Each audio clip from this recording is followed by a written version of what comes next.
What would you do if the only way to save everything you'd built was to marry a man you'd never seen before today? Texas, 1883, Silas Cade had been walking towards something his whole life without knowing what it was. 30 years of borrowed beds, other men's fences, nails driven into barns he would never own. He had drifted south from the Colorado high country following word of ranch work near Redstone Creek, a settlement small enough that directions came as landmarks. Cross the Brazos Fork. Follow the ridge line east, look for the stone chimney. The homestead was there, a cabin built from cedar and limestone, solid and deliberate. The barn was weathered but upright. The fences ran straight. And the whole property had the stubborn look of something held together by will alone, a thing that should have buckled months ago and simply refused. He tied his horse and knocked. The woman who answered was 27, dark-skinned with sharp, watchful eyes that measured a man completely before she decided whether to speak. She wore a brown cotton dress with sleeves rolled past the elbow, and she was holding a rifle, not aimed, just held, the way a person holds a tool they are accustomed to needing. He took off his hat. "Ma'am, I heard you might be looking for a hand. I've worked cattle, horses, timber, I can do whatever needs doing. I don't need a mountain man," she said. Not unkindly. The way you state a thing arrived at by arithmetic rather than feeling. "I need a husband." Silas stood with his prepared words scattered like seed in wind. She watched him, then she stepped aside. "Come in, I'll explain." He followed her in, because when a woman like that opens a door, you walk through it. Her name was Clara Boone. Her husband Thomas had been a freedman, 3 years with the United States Colored Troops, every cent of Army pay saved, and the Homestead Act to claim 200 acres of Texas hill country in 1872. He'd felled the cedar, cut the limestone, dug the well, and cleared the pasture stone by stone until the land became what he'd promised himself, a home no man could take. Thomas died 5 months ago. A horse threw him during roundup, boot caught in the stirrup, dragged 40 yards across hardpan. He lived 2 days. Clara sat beside him for both, holding his hand, watching the strongest man she'd ever known become fragile, and then nothing. She buried him on the east ridge under the live oak, where he used to watch the sunset. She dug the grave herself. Now the land was slipping. She explained it at the kitchen table, ledger open, her finger tracing the columns the way a surgeon traces a wound. Thomas had borrowed $380 from Edgar Poole at the Redstone Creek Bank. Lumber, fencing, seed stock, sound investments, but the note was due in 90 days, and the law didn't let a widow refinance without a male co-signature. The estate sat in probate. The law did not recognize Clara Boone's right to negotiate terms on her own land. That was the first problem. The second was Vernon Marsh. 1,000 acres to the north, and he'd wanted the Boone water rights for years. The spring on Clara's east pasture was the only year-round source for miles. Marsh had made offers, Thomas refused. Now Marsh had produced a promissory note, $300 for livestock he claimed Thomas bought the previous spring. Thomas never bought cattle from Vernon Marsh, Clara said quietly, certain and furious in equal measure. That note is a forgery. But I can't prove it without the original bill of sale, and Thomas was not a man who organized documents. She closed the ledger. If Marsh files that note, I owe $680 on a property I can't refinance. He knows the clock is running his direction. Silas looked at her hands, strong, calloused, nails cut short, the hands of a woman doing 2 people's work for 5 months without complaint. "You're asking me to marry you so you can sign the bank papers. I'm asking you to enter a legal partnership. A roof, $40 a month, a share of the operation. In return, your signature at the bank and you're back on this land." She paused. "I've asked 2 men before. One wanted terms I wouldn't accept. One said a woman like me had no business holding property." Her jaw tightened, then released. "You took your hat off, you looked me in the eye, that's more than the others managed." "Can I see the property?" he asked. She blinked, then stood. "I'll get my coat." She walked him through every acre before sundown.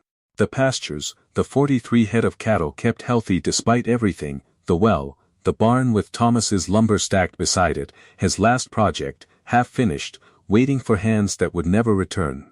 She explained the land the way a woman explains something she loves and is terrified of losing, every weakness acknowledged. No breath wasted on self-pity. Silas slept in the barn. It was solid. The animals were calm and fed.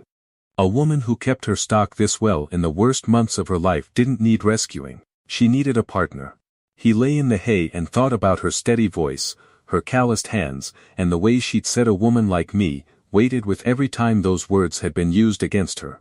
In the morning, he came to the kitchen at dawn. Clara was up, coffee on, biscuits in the skillet, ledger open. She looked up. "Yes," he said.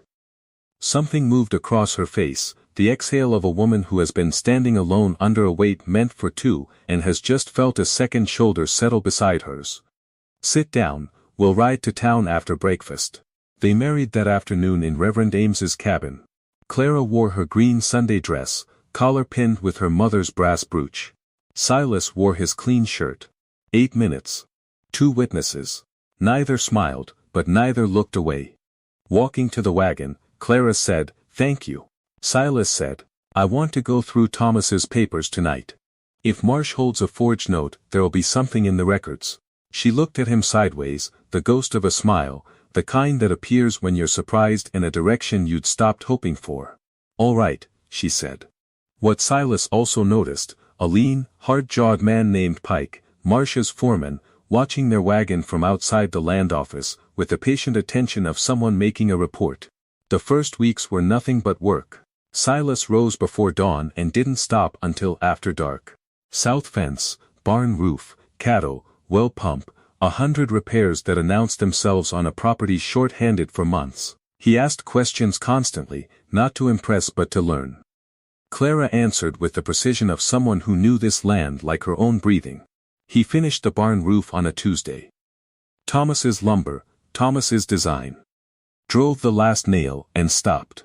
Held the hammer still. Listened, the echo sounded different, not louder, just his. At the bank meeting, Edgar Poole directed every question to Silas. Silas answered the first, then said quietly, "Mr. Poole, this is Mrs. Boone's land and Mrs. Boone's debt. I'd appreciate it if you spoke to her directly." Silence, then Poole turned to Clara. And she answered every question from memory without touching the ledger. The refinancing was signed. Outside, Clara said, "No one has ever done that. Told a man in a room to speak to me instead of past me."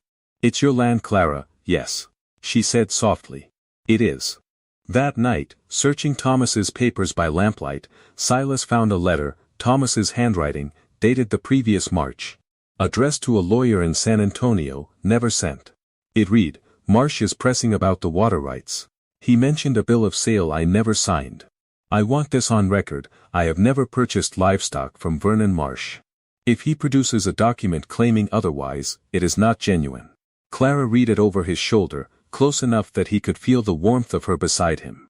Thomas knew, she whispered. He was building a defense, he just didn't finish it. She reached past him to touch the letter, and her fingers brushed the back of his hand. Neither of them moved.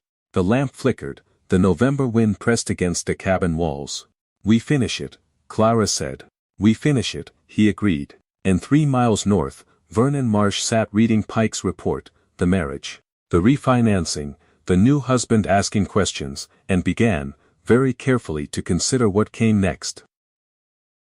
Vernon Marsh came to the south fence on a cold November morning, riding a gray horse that cost more than most men earned in a year.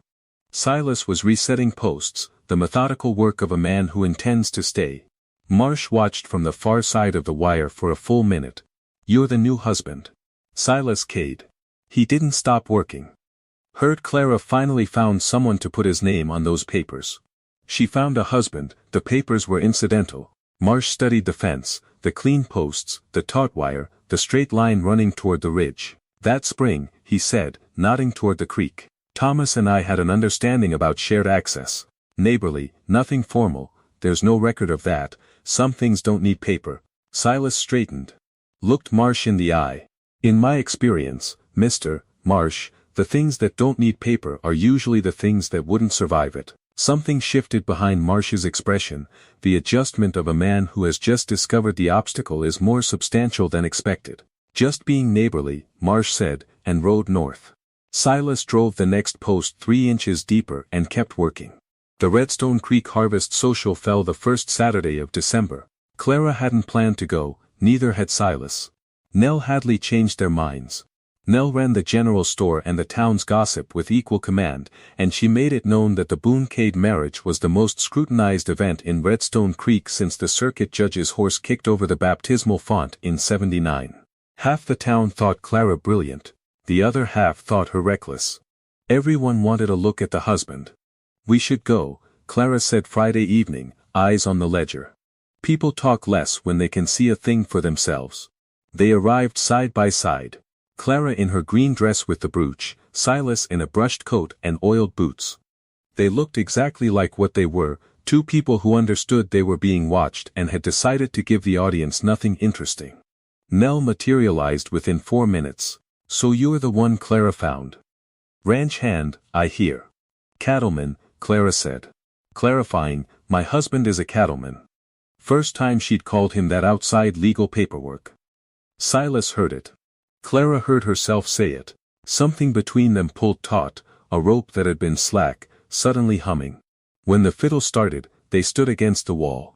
"I should tell you," Clara said. "I don't know how to dance." "Neither do I." "Then we'll be terrible together." They were terrible. Clara stepped on his boot twice. Silas turned the wrong direction during a reel. They were stiff, self-conscious, entirely too aware of each other's hands, where they rested, how they pressed. But somewhere in the second song, Clara's hand settled against his shoulder instead of hovering above it. Silas's palm found the small of her back and stayed. By the third song they'd stopped thinking about the dancing. Clara's cheek was near his collar, and for 30 seconds in a crowded hall, nothing existed except the fiddle and the space between them closing 1 degree at a time. They rode home under a sky thick with stars. "That wasn't terrible," Clara said. "No, it wasn't." Silence, the comfortable kind. Silas, "Yes, thank you. For tonight." Her hand rested on the wagon seat between them, closer to his than geography required. He didn't reach for it. Some things needed to arrive at their own pace. In the weeks that followed, the evenings changed. It started with the ledger. One night Clara noticed Silas studying the columns with more concentration than the task required. "You read slow," she said, not cruelly. "I read enough." "Enough isn't the same as well." He was quiet. "Then, my mother taught me letters before she died. I was 9. Nobody continued the lesson." Clara studied him. Then she pulled her chair to his side of the table, opened the ledger, and placed her finger beneath the first word. "This one," she said. Every evening after supper, the ledger, then the almanac, then the Bible from the shelf. Clara's voice patient and steady. Silas learning the way he worked, methodically, without embarrassment. Their chairs moved closer without anyone deciding it. Her hand rested on his forearm when she pointed to a word, his head bent toward hers. The lamplight drew a golden circle around the table, and inside it they were building something neither had named. On a Tuesday in late December, Silas stumbled on a word. Clara leaned in to help, and suddenly their faces were very close. Close enough that he could see the lamplight in her dark eyes like 2 small flames. The word he'd been reading vanished from his mind. She didn't pull back. He didn't pull back. "The word is covenant," she said softly. "Covenant," he repeated. It felt different in his mouth than any word he'd ever spoken. They stayed that way a moment longer than a moment. Then Clara turned the page and said, "Next line," in a voice almost entirely steady, and they continued, but something had crossed the space between them that could not be uncrossed. The fire came on a January night. Silas woke to smoke and the horses screaming. The east barn wall was burning, not an accident, but the deliberate spread of kerosene splashed and touched with a match. Clara appeared beside him in seconds, bucket in hand. They fought the fire without words. Silas went into the burning barn for the horses. The second one caught him across the ribs and forearm with its hooves. He held on, he got both horses out. They saved the barn, barely, bucket by bucket, the flames eating the east wall while they drowned it from the west. When it was over, Silas sat on the ground with his shirt scorched and a burn running his left forearm. Clara knelt beside him, took his arm without asking. Kitchen, now, she cleaned the burn by lamplight. Boiled water, clean cloth, salve from the tin. Her hands were steady but trembling, not from cold, from the aftermath of something she'd refused to feel while there was fire to fight.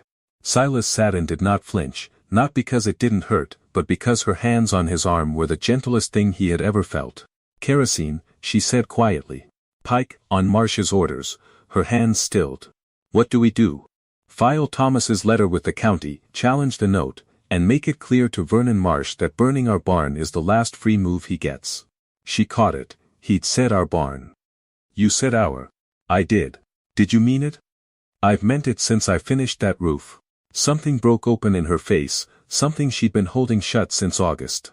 She finished wrapping his arm. Her fingers lingered on the bandage 1 second too long. Then she stood and put the water on for coffee, because the night was far from over. The next morning, Silas rode to town to report the fire. On his way out of the sheriff's office, he passed Nell Hadley's store, and through the open door heard her voice, clear as a bell. Of course he stays. $40 a month and a roof, what drifter wouldn't? Clara bought herself a working man the way you'd buy a mule. I give it till spring before he moves along. Silas stopped on the boardwalk. Something cold settled into his chest. That evening, he packed his saddlebag. Clara found him in the barn. Bedroll tied, horse half saddled, the scorched east wall behind him like a scar. She stood in the doorway, looked at the saddlebag, the horse. Said nothing for a long time. Where are you going? I think it would be better. Stop, not a shout, something quieter and more final. Don't tell me what's better for me. Clara, who said it? He told her. The words sat between them like stone. And you believed them, she said. I believed you deserve better than a town that thinks your husband is a transaction. What I deserve, and her voice cracked for the first time since he'd known her, is a man who stays when it gets hard. I have had enough men leave. I've buried one and watched two walk off this porch. And I will not stand here and watch a third saddle his horse, because Nell Hadley said something unkind. The barn was silent, the wind moved through the cedars. Silas Cade. She stepped inside, eyes shining, voice unsteady, gaze absolutely sure. Put that saddle back. Come to the kitchen. Because I am finished pretending I don't know what this is. She turned and walked toward the house. Silas stood in the barn, saddlebag in his hands. He put the saddle back. He walked toward the light in the kitchen window. But what Clara said when he stepped through that door, the words she had locked away because she believed saying them would cost her the only thing she had left, that is a story for next time. And it will change everything. The kitchen was warm, the fire was low. The ledger sat closed on the table for the first time Silas could remember. As if even Clara's arithmetic understood that tonight was not a night for numbers. She was standing by the stove when he came through the door. Arms crossed, chin raised, that look he'd come to know, the one that meant she'd weighed a thing from every angle and was going to say the truth, whether the saying cost her or not. Sit down, she said. He sat. Clara stayed standing. When she spoke, her voice had the careful steadiness of someone walking across ice. When Thomas died, I promised myself I'd never need another person that way again. I watched my mother need my father, and when he was sold away, she became half a person. I needed Thomas, and then I buried him. So I decided, a name for the papers, hands for the fence line, nothing more. A transaction. Nothing that could break me when it left. She looked at him, eyes bright with something she would not let fall. Then you drove a nail into that roof and stopped to listen, and I watched from the window, and something I'd boarded shut came loose. I told myself it was the arrangement. It wasn't. It was you telling Poole to speak to me. You finding Thomas's letter and understanding the problem before you brought it to me. You saying our barn and meaning it. She uncrossed her arms. I need you. Not your name on paper. You, and that terrifies me more than Marsh and the bank combined, because the last time I needed someone, I buried him on the ridge. Silas stood. Crossed the 3 feet between them. Took both her hands. I've spent 30 years walking away from every place I've been because none of them were mine. Then I drove a nail into that roof and heard a different sound.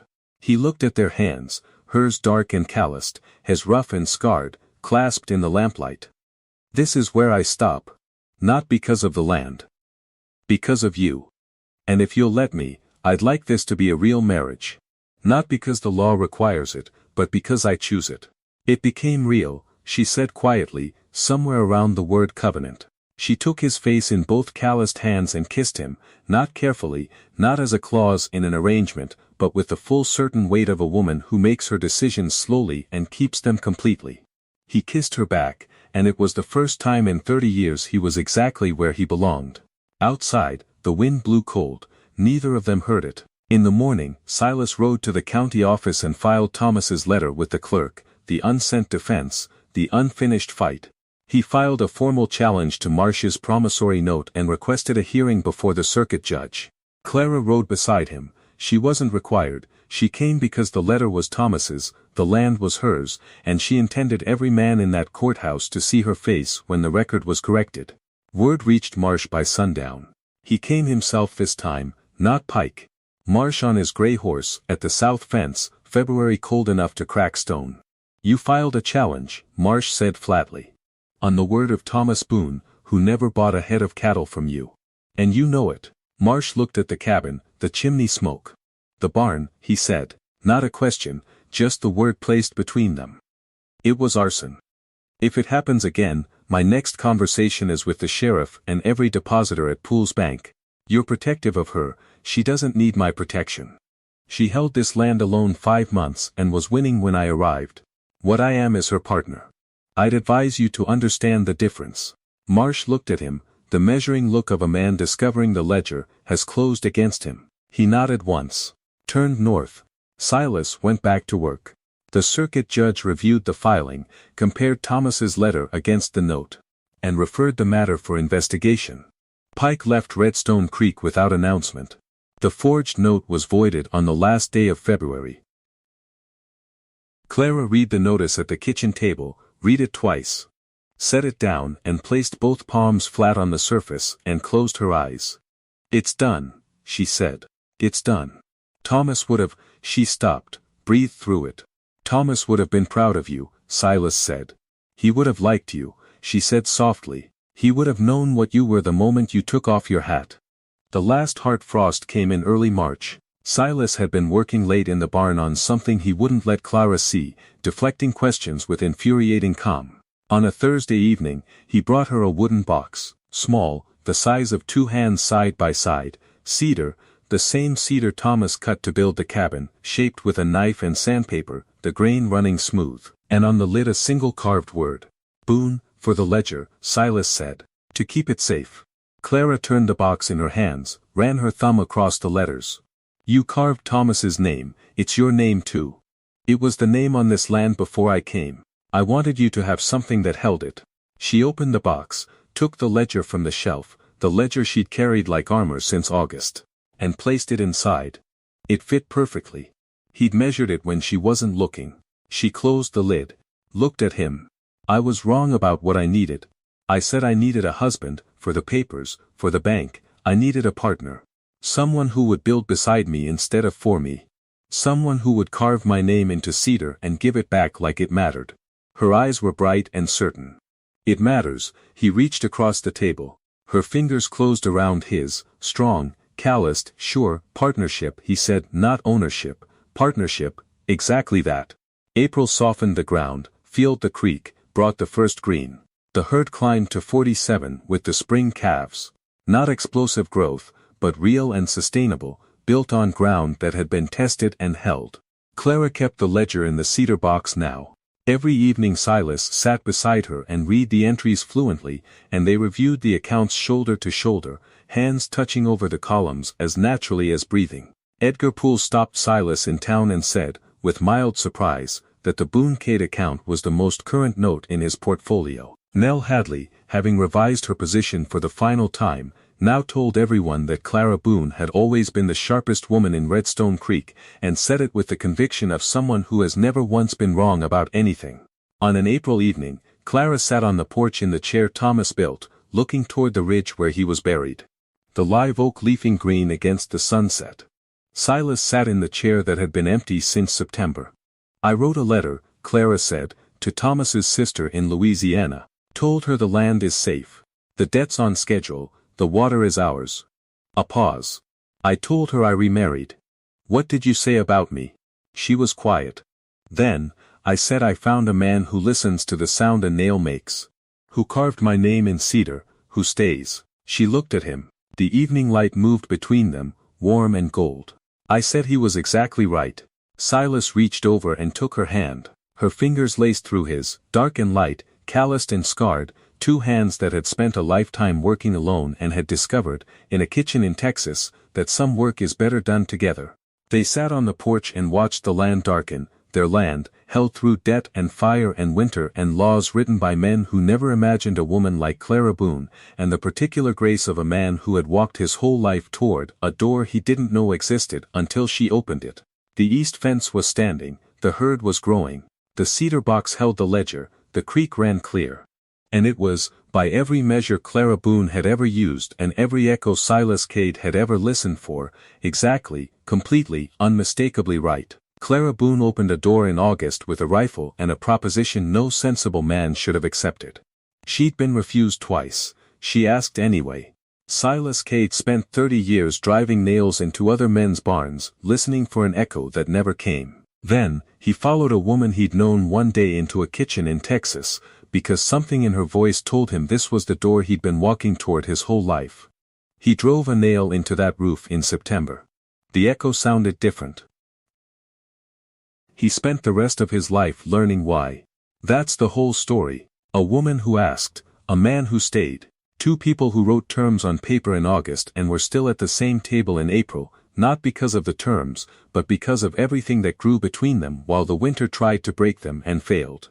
The greatest adventure in the West was never the open trail. It was the moment someone stopped moving and built something worth staying for. Clara asked. Silas followed her inside. The rest was the work. And the work was the whole beautiful point. Thank you for riding with me tonight. Wherever you are, whatever season you're weathering, I'm grateful you were here. Until next time, keep riding.